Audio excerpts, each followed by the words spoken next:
Now we go to Israel, one of the most dynamic and mythical ecosystems in the world. And I would like to call to stage Eran. So he's a CEO of Bizavu, a great startup that everyone is using here today. So let's hear what you have to say about the startup ecosystem in Israel. Thank you.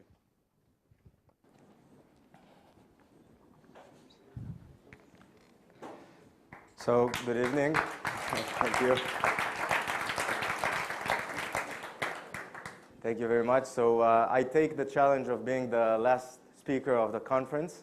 And actually, I'm honored, and I must say that you guys have done an amazing event, and I think that really, chapeau. They deserve it. I mean, I think that this is great for Portugal and great for Lisbon, so kudos. And as for me, I'm Eran. I'm the co-founder and CEO of a startup called Bizavu. Maybe some of you have been using it during the conference. Some of you have heard of it. In a nutshell, Bizavu's vision and our passion is to make the lives of people like us who are going to events, to conferences, and the people who are organizing events and conferences a lot more efficient, a lot more fun, and a lot more engaging. That's what Bizavu is all about. So we are here to help to all these millions and hundreds of millions of people who go to these events. Today, Bizavu is already a world-leading product in our industry, but I'm not here to talk as much about the product and Bizavu. I would like to give you, my goal today is just to give you a sneak peek and an introduction to Israel and to try to explain a little bit what made it a startup nation from my perspective and from my experience in the past 15 years working in different environments, leading and working with teams. So that's the theme of what I'm going to talk about. So in 2009, soul singer and dance center published this amazing book called The Startup Nation. And this is an amazing information, resource, and research for why Israel became a startup nation. And I'm going to try not to brag too much about my country, and I'll stick to the facts and just give you an overview. Israel by the numbers. So Israel is a country 65 years old only. Our capital is Jerusalem. We are 8 million citizens, 75% Jewish, 25% Arab. The official languages are Hebrew and Arabic. And in terms of size, Israel is really a tiny country. It's compared to the size of New Jersey. That's it. If we drill down into our map and zoom in, so Jerusalem is our capital, but our business capital is Tel Aviv. And another interesting city to know is Herzliya, 20 minutes north from Tel Aviv. And I would say that generally most of the innovation and the tech and the VC industry is concentrated between those two cities, 20 minutes away from each other. There is the Silicon Valley, there is the Silicon Alley, and in Israel, the world called it the Silicon Wadi. So NASDAQ. If we look at NASDAQ, Israel, right after the US, is the third country in the world in number of registered companies on NASDAQ. And we see in the last 30 years an average of 2 companies registered every year on NASDAQ. And just awesome news from yesterday, a fantastic company called Wix, a startup, just went IPO on NASDAQ yesterday for $750 million. So it happens twice a year on average. A lot of Israeli companies are registered on NASDAQ. If we look at numbers of startups, so Israel per capita is the #1 country in the world in terms of amount of startups. And if we look even in absolute numbers, so Israel is just second after the US and Silicon Valley in terms of startups. We're talking roughly about 3,500 to 4,000 startups operating at any given time in Israel. And I try to visualize this, and I choose this amazing project called mappedinisrael.com, done by this young entrepreneur called Ben Lang, who is originally from the US. He's only 18 years old. He made Aliyah and came to Israel to work with and on startups. And when he arrived, he wanted to create a tool to understand how the Israeli startup ecosystem looks like and how people can find jobs more easily in startups. So he created this map which can visualize how condensed the Israel startup ecosystem looks like.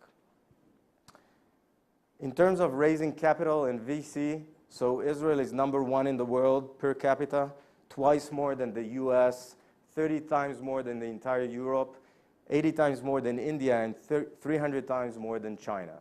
So you can understand probably by now that Israel and startups is quite a big deal, and a lot of stuff are happening there. Yesterday, I focused my talk about what makes or breaks a startup, and Raphael also mentioned it before, the cliche about people, but I guess that if so many people here and speakers talked about what is the importance of the human factor in a startup, so I guess it's true and it's beyond a cliche. And you know, this question has tons of good answers, and it might be, some people would say that the critical success factor would be your network or connections. Others would say it's about getting funded. Some others would say it's just about being very lucky. Some would say it's about having the $1 million idea, the big idea in a huge market.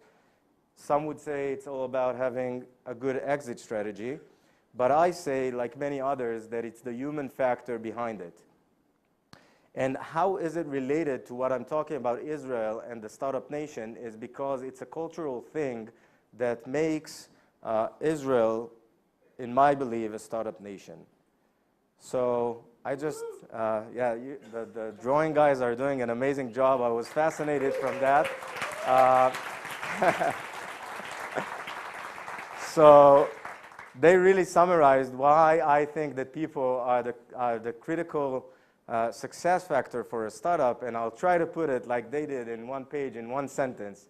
And it's basically all about this roller coaster that you're going to have plenty of dark moments and low moments and difficulties when you're building your startups. And by definition, the only way to climb uphill when you are down there is having good people with you who are going to support you, who are going to stick together with you, and will never give up. So that's in a nutshell why is it important, and why in Israel we can find quite a lot of people that fit this description that I just gave about people and startups. Again, my personal perspective, and I'll try to walk you through it. So first and major factor is the military service. In Israel, the military service is mandatory, 3 years for men and 2 years for women. Sorry.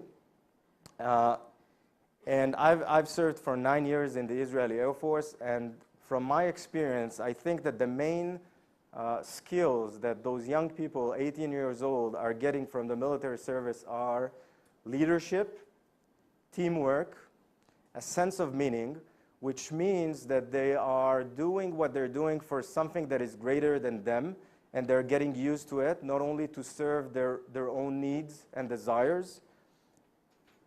High technology. We have a lot of elite units who are doing sophisticated technology, so it brings up a lot of developers and very smart engineers that are really experienced already in the age of 21 doing some very cool stuff in the Army. And the last point is the mindset that you believe that everything is possible or almost everything is achievable, right? Taking an impossible mission or something that looks impossible and making it possible is something that you're educated to do when you are in the military service. Second would be immigration. So there are a lot of researchers that talk about why immigrants fit into the entrepreneurial typecast. And there is actually a very interesting research that was done in 2011 in the US talking about 46% of top-backed VCs companies had at least one immigrant founder, which is a very interesting number, I think. And Israel, for instance, in the 1990s, observed 1 million immigrants from the Soviet Union. 9 out of 10 people are either first or second generation of immigrants in Israel.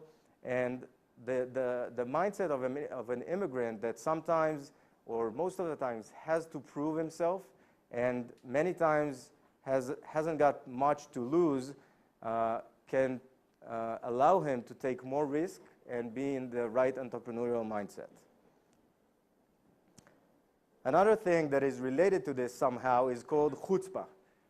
So I don't know how many of you know what is Hutzpah, but it's a very Israeli Jewish term, originally from Yiddish. And if I'll try to translate what Hutzpah means in a sentence, it means someone who is self-confident, sometimes maybe too self-confident, someone who is not afraid to question authorities, and sometimes someone who sometimes is going beyond the normal behavior or accepted behavior.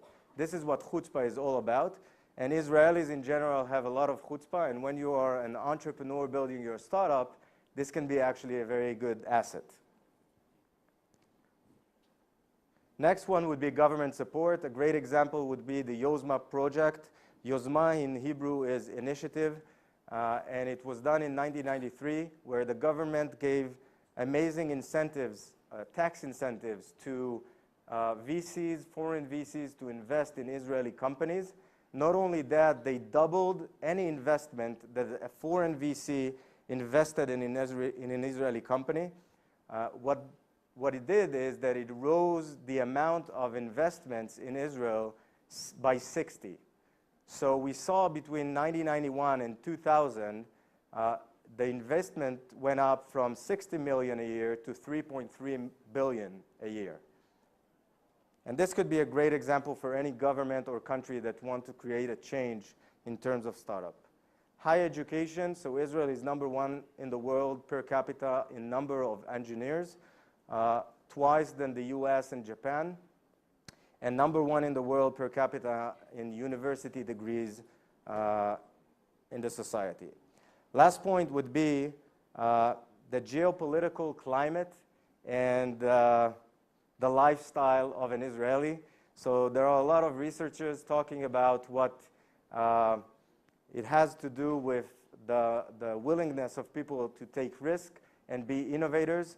And I guess that in this case, our country doesn't need to do much because we are already many times in a situation that is not so stable.